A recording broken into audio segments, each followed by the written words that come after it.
What's up, comic and pop culture fans? This is James with Mint Hunter Comics, and I just had a weekend bachelor party trip, so I kind of missed the news. I started to see all these messages, and have you seen the CGC news, and this and that, so I had to look it up. So I'm sorry I'm a little late to this, but I did want to give my thoughts and opinions on the CGC price increase. I'm just surprised because I think this is like the third or maybe the fourth price hike we've gotten in, what, 2-3 years?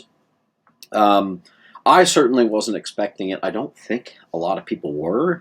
I know that there are certain market conditions that certainly would warrant it, so I'm not going to say it's not understandable. I also think that their recent increases and improvements might have called for a need for a price increase, like putting the QR code labels on, better customer service, a little bit better quality control. Frankly, the best return times they've ever had. So I understand it as much as I can. I have to say though, I thought the last couple price increases would have justified those changes already. So I was surprised to see it. I mean, I guess with every price increase, you want to see that it's directly applicable to a better product. So we better have no Newton rings, no issues, and just perfect books that come back in a week. Let me tell you that, because I think a lot of people were surprised. And truth be told, the changes aren't that drastic, but there's one in particular, which I do believe is drastic. Keep in mind, I'm still upset over the fact that the Elite, which is the highest paid, I think it's $300 or $250 a year, membership just flat out doesn't do what it used to do. For example, I think that video is only like 2 years old, maybe a little over, when I submitted. It was like 150 Green Lantern comics. And it cost me $16 for every book that got graded.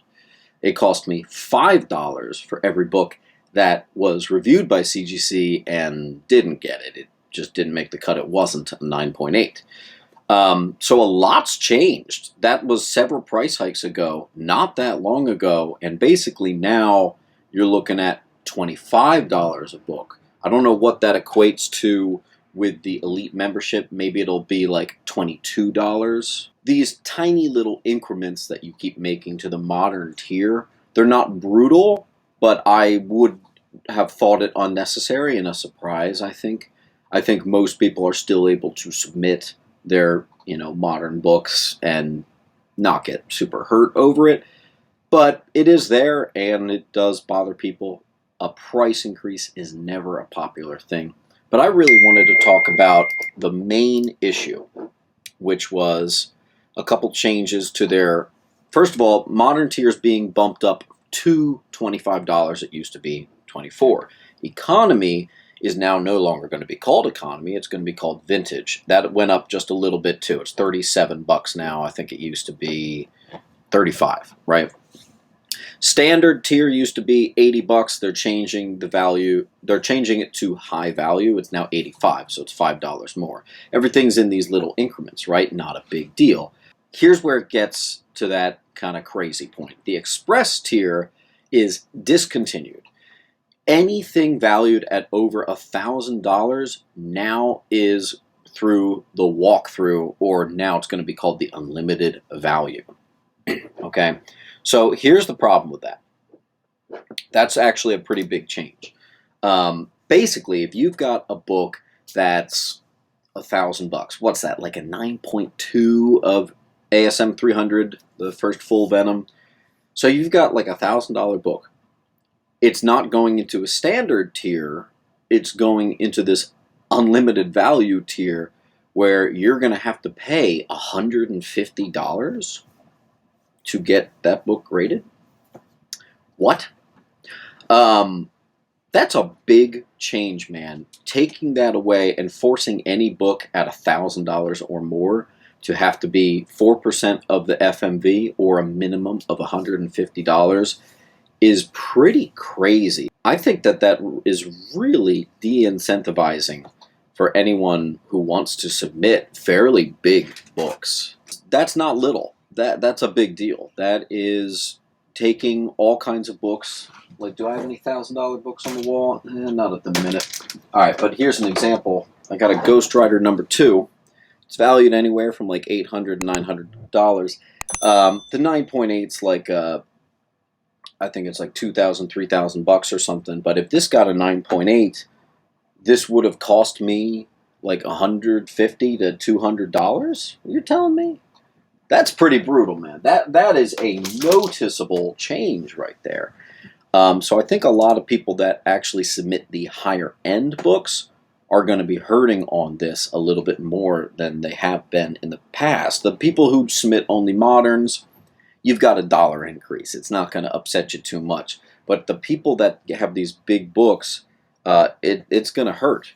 I think that what's going to happen is there's going to be a lot of people trying to squeeze in at like 900, maybe 999, trying to avoid that $1,000 cutoff right there, because that's just $150 minimum is just crazy to me. I really do think that that's crazy.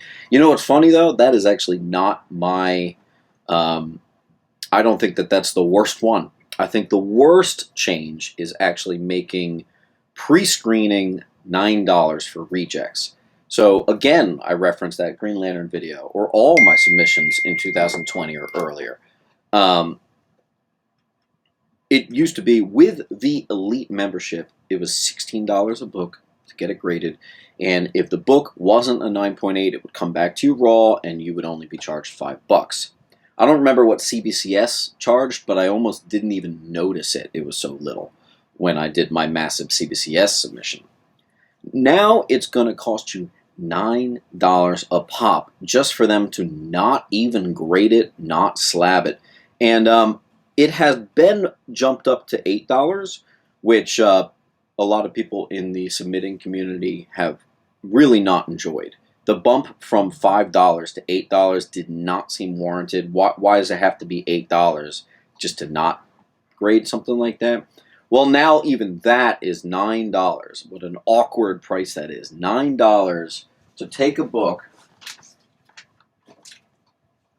have CGC look at it and say, nope, coming back to you raw, that'll be $9. Yeah, I still think that should be $5. That's what most other companies are doing. Some other companies are even cheaper than that. So, not happy about that one.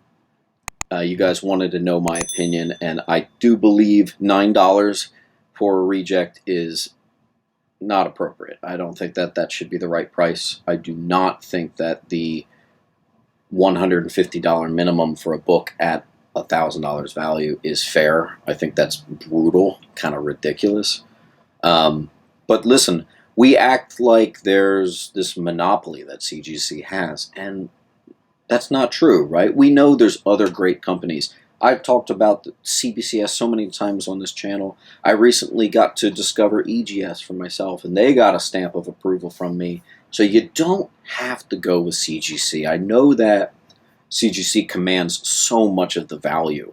And as a reseller, it really helps to have a CGC 9.4 versus like a CBCS 9.4. For resellability, it sells faster, and you can get the full fair market value for it. That is true, but for personal collection and for other reasons, I still think there are just companies that do it better. And even though CBCS did have a price hike, I still feel like their product is overall a little bit better.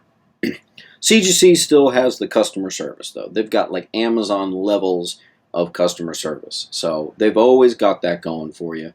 And I'm excited and hopeful to see even more changes that they're going to make. I already was starting to think they were really fine-tuning their craft because of these recent price hikes. I didn't expect another price hike. I hope that means even more refinements. Like I said, maybe we can get that magazine tier to start being fast and some of those other areas that still need improvement. But overall, this isn't going to impact too many people. The change is very minimal. But for those of you who submit big books, like myself, I do submit big books on occasion, it's going to hurt a little bit more than it did before. You got to really be cautious and careful about submitting your books now, I think.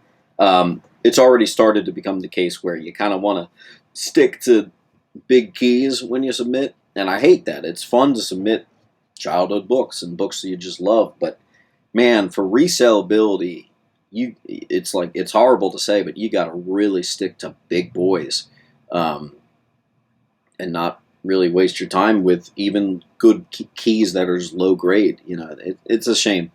Um, so that is an unwelcome surprise to return from the bachelor party and see that news.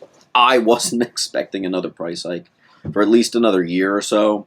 I didn't know it was coming. I don't know if you guys did, but I certainly didn't. And it's not terrible. It's not going to be popular, never is. But there are definitely some avenues that I think are going to piss people off. I even definitely felt some type of way about it.